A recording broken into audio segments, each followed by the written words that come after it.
Welcome friends, বুল বিয়ার জন্য YouTube চ্যানেলে আপনাদের স্বাগত। তো প্রথমে আমরা দেখে নিই যে আজকে মার্কেট কীভাবে রিয়াক্ট করেছে। দেখুন, মার্কেট কালকে একটি ফ্ল্যাট প্যাটার্ন তৈরি করেছিল, যেটা আমরা আলোচনা করেছিলাম যে মার্কেট গ্যাপ আপ হতে পারে। গ্যাপ আপ হলে কিন্তু মার্কেট রিট্রেসমেন্টে এসে তারপরে মার্কেট উপরের দিকে কাজ করতে পারে। দেখুন, এক্স্যাক্টলি মার্কেট তাই কাজ হয়েছে যে কালকে মার্কেট ফ্ল্যাটে ওপেন হয়েছে, ফ্ল্যাট একটা মুভমেন্টে, তারপরে মার্কেট গ্যাপ ওপেন হয়েছে, তারপরে মার্কেট রিট্রেসে এসছে এবং এখান থেকে আমরা প্ল্যান করেছিলাম যে মার্কেটকে আপসাইডে করার, কিন্তু মার্কেটে দেখুন একটি বড়সড় ফল হয়েছে। তাই ফলের কারণ হচ্ছে যেটা কারণ হচ্ছে সেটা হচ্ছে এখানে একটি ডোজি প্যাটার্ন তৈরি হয়েছে, যেটা আপনারা দেখতে পাচ্ছেন যে 15 মিনিট চার্ট আমি লাগিয়ে রেখেছি এবং সেই ডোজিটি হচ্ছে এই ক্যান্ডেলটি দেখুন একটু ভালো করে লক্ষ্য করে, এটি কিন্তু ডোজি টাইপের ক্যান্ডেল।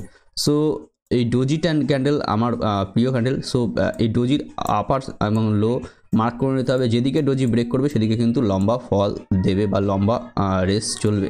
তো লং রানে চলবে ডোজি, ডোজি যদি তৈরি হয় ডোজির আপার এবং লোয়ার মার্ক করে নিতে হবে। যেদিকে ব্রেক করবে সেদিকে কিন্তু লং চলবে। সো এক্স্যাক্টলি আজকে তাই হয়েছে, ডোজি ব্রেক হয়েছে। আমি ক্যান্ডেলটাকে যদি পরিষ্কার করে দেখাই, এই যে ডোজি ক্যান্ডেলের এটা হলো লো এবং এটা হলো হাই। সো ব্রেক হয়েছে লো এবং লো ব্রেক হওয়ার পরে দেখুন লো ব্রেক হয়েছে এই ক্যান্ডেলের সাহায্যে এবং পরবর্তী ক্যান্ডেল রিট্রেস করেছে, তারপরে দেখুন মার্কেটে এত বড় ফল এসেছে। সো এই ফলটা অনেকে ক্যাপচার করতে পেরেছেন। তারপরে মার্কেটে কী হয়েছে, তারপরে মার্কেটে দেখুন এখান থেকে একটি কনসলিডেশন করেছে মার্কেট। কনসলিডেশন করার পরে এই কনসলিডেশন ট্রেন্ড লাইন ব্রেক করেছে এবং ট্রেন্ড লাইন ব্রেক করার পরে মার্কেট কিন্তু এতটা ফল দিয়েছে। সো ট্রেন্ড লাইন ব্রেক করার যে থিওরি আছে আমার চ্যানেলে আছে, ট্রেন্ড লাইন এঁকে নিতে হবে এবং ট্রেন্ড লাইন ব্রেক করলে কিন্তু মার্কেটে ফল হওয়ার চান্সেস বেশি আছে। সো এক্স্যাক্টলি সেরকমই মার্কেট মুভ করেছে। সো আজকে যা মুভটা ক্যাপচার করা অনেকটাই সহজ ছিল। যারা আমার অ্যানালাইসিস দেখেন নিয়মিত তারা কিন্তু আজকে মুভটা অনেকটাই ক্যাপচার করতে পেরেছেন এবং মার্কেট থেকে ভালো প্রফিট নিতে পেরেছেন আশা করি। সো কালকে আমরা কীভাবে ট্রেড করব, দেখুন কালকে মার্কেট কিন্তু একটি সাপোর্ট জোনে আছে। সো সাপোর্ট জোনটি হচ্ছে, আমি যদি ডেইলি ক্যান্ডেলে আপনাদের নিয়ে যাই তো মার্কেটে দেখতে পাবেন যে এখানে কিন্তু একটি সাপোর্ট জোন মার্কেটে কাজ করছে। তো সাপোর্ট জোনটি কি, দেখুন এক্স্যাক্টলি মার্কেটের সাপোর্ট জোন যেটি আছে সেটি কিন্তু এখানে যেটা রয়েছে 200 ডেজ যে মুভিং অ্যাভারেজ তার কাছে মার্কেট সাপোর্ট নিচ্ছে, প্লাস একটি লং রেঞ্জের support zone black area support হিসাবে কাজ করছে, যে ব্ল্যাক লাইনটি আমি তৈরি করে রেখেছি 44,800 লেভেল, এবং এখানে আরও একটি কোভিডের সাপোর্ট জোন যেটা আসছে কোভিডের লো থেকে, সেই সাপোর্ট জন্য কিন্তু এখানে রয়েছে। সো এইসব এরিয়া থেকে কিন্তু বড়সড় সাপোর্ট নিয়ে মার্কেট উপরের দিকে যেতে পারে এবং এইসব এরিয়া যদি ব্যাক হয়ে যায়, এবং আরেকটি গুরুত্বপূর্ণ পয়েন্ট আমি যেটা বলতে ভুলে গেলাম, তো সেটিও এখানে বলে নেওয়া ভালো, যেটি অবজারভেশনে এসছে। সো এটি কিন্তু এখানে দেখুন একটা বটম এবং এখানে একটি বটম তৈরি করে মার্কেট কিন্তু এখান থেকে আপসাইডে যাওয়ার একটি প্রবল চান্সেস আছে, সেটি কিন্তু মার্কেটে মিস করবেন না। মার্কেটে যথেষ্ট পরিমাণে সেলিং অফ হয়ে গেছে এবং 200 ডেজ মুভিং অ্যাভারেজ প্লাস এই যে আমাদের support area normal chart analysis trend line এবং কোভিডের সাপোর্ট এরিয়াও কিন্তু কাছাকাছি চলে এসেছে। শুধু মার্কেট এখান থেকে সাপোর্ট নিতে পারে, না হয় একটু পতন হয়ে তারপরে এখান থেকে কিন্তু সাপোর্ট নিয়ে মার্কেট উপরের দিকে যেতে পারে। আর মার্কেটে লোয়ার পয়েন্ট কখন আসবে, লোয়ার সাইড ব্রেকডাউন কখন হবে, মার্কেট যদি এই 44,800 লেভেল এবং 200 ডেজ মুভিং অ্যাভারেজকে মার্কেট ক্রস করে দেয়, তাহলে কিন্তু লোয়ার জোন আমরা দেখতে চলেছি এবং যে কোভিডের সাপোর্ট এরিয়া রয়েছে এটিও কিন্তু মার্কেটের ক্ষেত্রে লোয়ার জোন তৈরি করতে পারে। সুতরাং সেক্ষেত্রেও কিন্তু লং চলবে মার্কেটের পতন এবং লং রেসের ঘোড়াকে কিন্তু আমরা চেস করে কিন্তু ভালো প্রফিট এখানে করতে পারি। তো 44,800 থেকে এখান থেকে কিন্তু আমরা 39,000 বা 40,000-এর কাছাকাছি কিন্তু সাপোর্ট এরিয়াতে যেতে পারি। সো মার্কেটে আমরা দেখছি যে আমরা কালকে কীভাবে ট্রেড করবো। সো তার জন্য আমাদের 15 মিনিট ক্যান্ডেলে আমরা চলে গেলাম।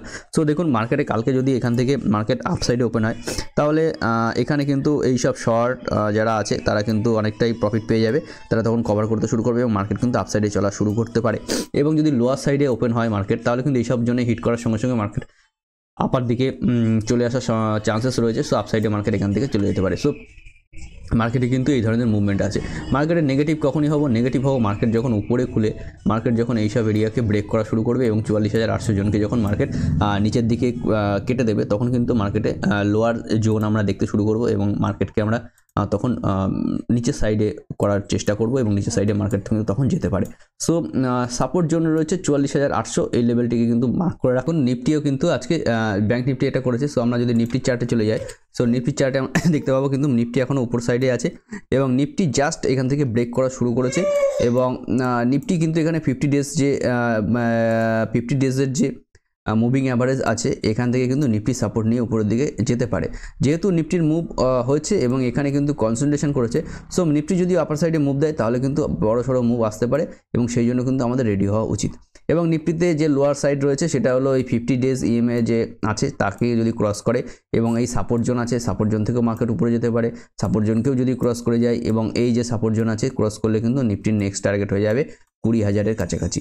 সো 20,000-এর পরে আছে আমাদের 200 ডেজ ইএমএ এবং সেটি যদি ক্রস করে যায় তাহলে কোভিডের লো ক্রস করে যাবে, তাহলে 18,800 না হলে তারপরে কিন্তু লোয়ার সাইড আমরা দেখতে পারি। সো মার্কেট ডাইনামিক, মার্কেটে অনেক কিছু হতে পারে, তার জন্য কিন্তু প্রেডিকশান আমাদের রেডি করা উচিত। সো এই ধরনের প্রেডিকশান কিন্তু আমরা করতে পারি মার্কেটে আমাদের কীভাবে কাজকর্ম করা উচিত, কীভাবে আমাদের কোন ফান্ড নেওয়া উচিত, সেগুলো কিন্তু আমরা এখান থেকে নিয়ে কাজকর্ম করতে পারি। সো আমরা দেখে নিই যে মার্কেটের পালস কী আছে, মার্কেটের অরিজিনাল পালস কী আছে। দেখুন মার্কেটের পালস কিন্তু অরিজিনাল পালস কিন্তু খুবই খারাপ আছে। সো এখান থেকে আমরা দেখতে পারি যে মার্কেটের যেটা আছে, সো ডলার ইন্ডেক্স 104-এর উপরে চলে যাওয়ার একটা চেষ্টা করছে এবং 106-এর কাছাকাছি গেলে কিন্তু বড়সড় পতন হতে পারে এবং ডলার ইন্ডেক্স সেই দিকেই ইন্ডিকেশন করছে যে 106-এর কাছাকাছি যাওয়ার একটা চেষ্টা কিন্তু ডলার ইন্ডেক্স করছে। সো আমরা যদি এখানে দেখি ইউএস ডলার আইএনআর কী করছে, ইউএস ডলার আইএনআর কিন্তু অনেকটা সফটেন, সো তারা কিন্তু অনেকটা নিচের দিকে আসার চেষ্টা করছে এবং উপর দিক থেকে রাউন্ড মুভ করে নিচের দিকে আসার একটা প্ল্যান করছে। সো এটি কিন্তু একটি বৃহৎ ফ্ল্যাট মুড। সো এরকম মুভমেন্ট হলে কিন্তু সাধারণতভাবে মার্কেটে পতন হয় বা মার্কেটে এই ধরনের প্যাটার্ন তৈরি হলে কিন্তু মার্কেট এই দিকে আসে। সো এরকম বটমিং আউট প্যাটার্ন হলে মার্কেট উপরের দিকে যায়, মার্কেট এরকম পতন হলে নিচের দিকে আসে। সো মার্কেটে কিন্তু যে আমাদের ইউএস ডলার আইএনআর আছে সেক্ষেত্রে কিন্তু মার্কেটে পজিটিভ সাইন পাওয়া যাচ্ছে, কিন্তু ইউএসডি থেকে কিন্তু নেগেটিভ সাইন পাওয়া যাচ্ছে। সুতরাং এই দুটো সাইন পরস্পরকে নিউট্রালাইজ করে দিচ্ছে, পরস্পর বিরোধী হয়ে যাচ্ছে, এদের থেকে কিন্তু বিশেষ ভিউ পাওয়া যাচ্ছে না। এটা দুটো যদি একই ডাইরেকশনে যায় তাহলে কিন্তু ভিউটি স্ট্রং হয়।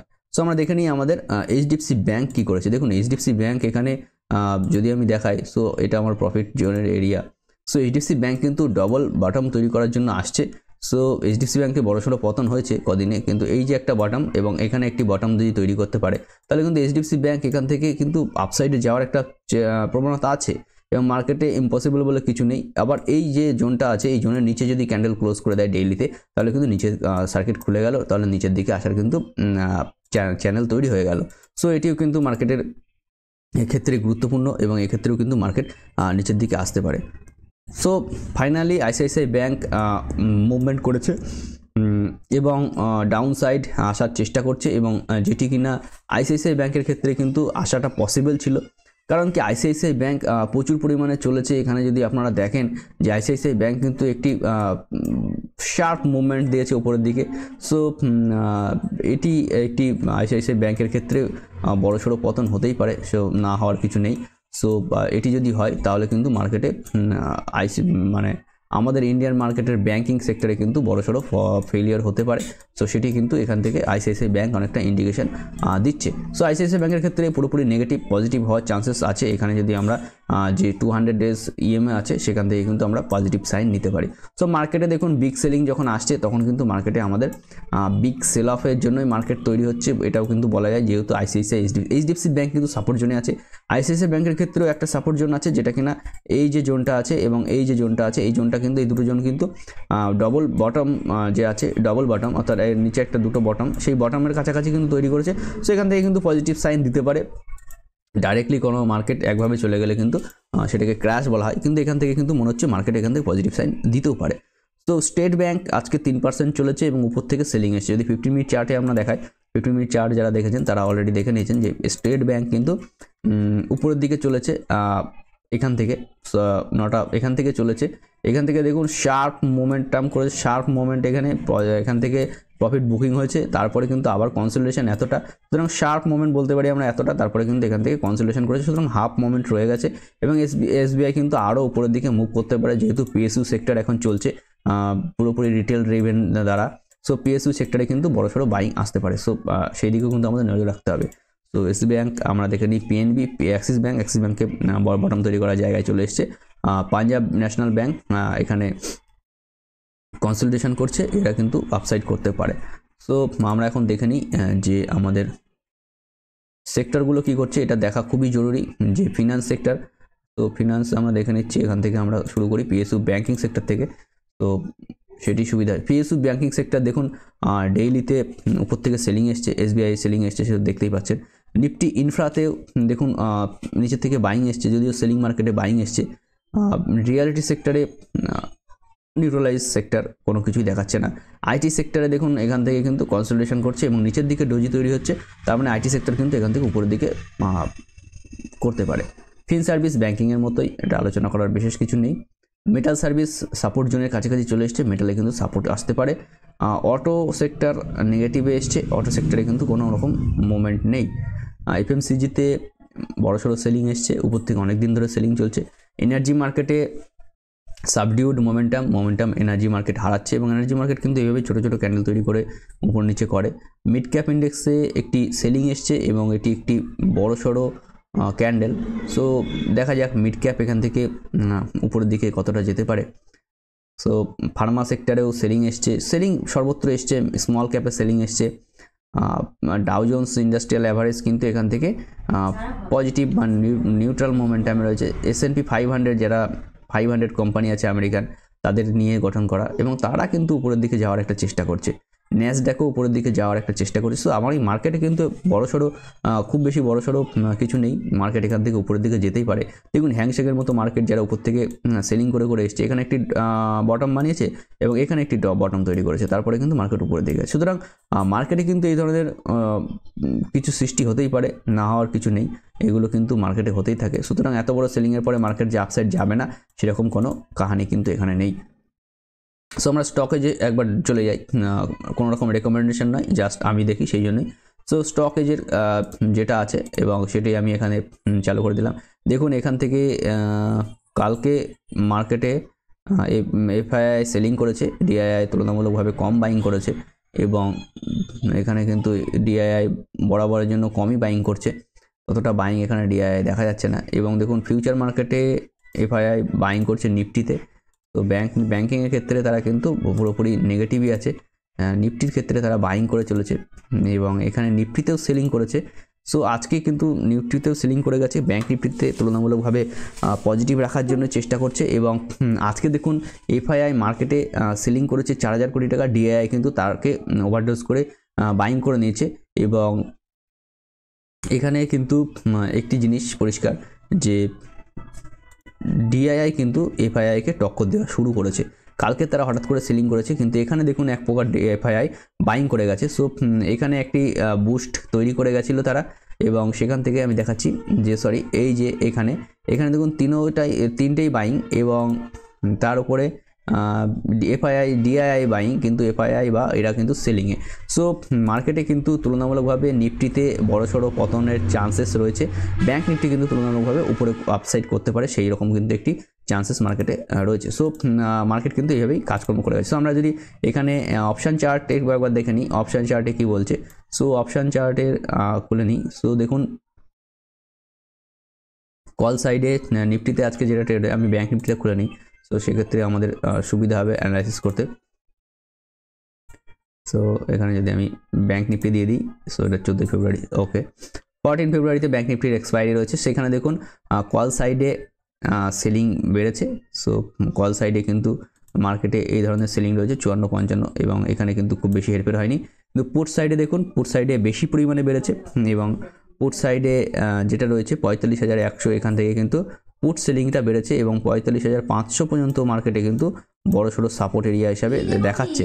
সুতরাং 45,500 কিন্তু একটি সাপোর্ট এবং সেটি কিন্তু বড়সড় সাপোর্ট, যেহেতু একটি 69,000-এর পি সেল করা আছে, 25,000, 34,000, 27,000, এখানে কিন্তু একমাত্র 45,000-এই এখানে কল সেলিং আছে, 45,000-এর নিচে উপরে কিন্তু তেমনভাবে কলের সাপোর্ট নেই। সুতরাং মার্কেটে কিন্তু যে call selling, in the money call selling, so in the money call selling কিন্তু বিশেষ নেই।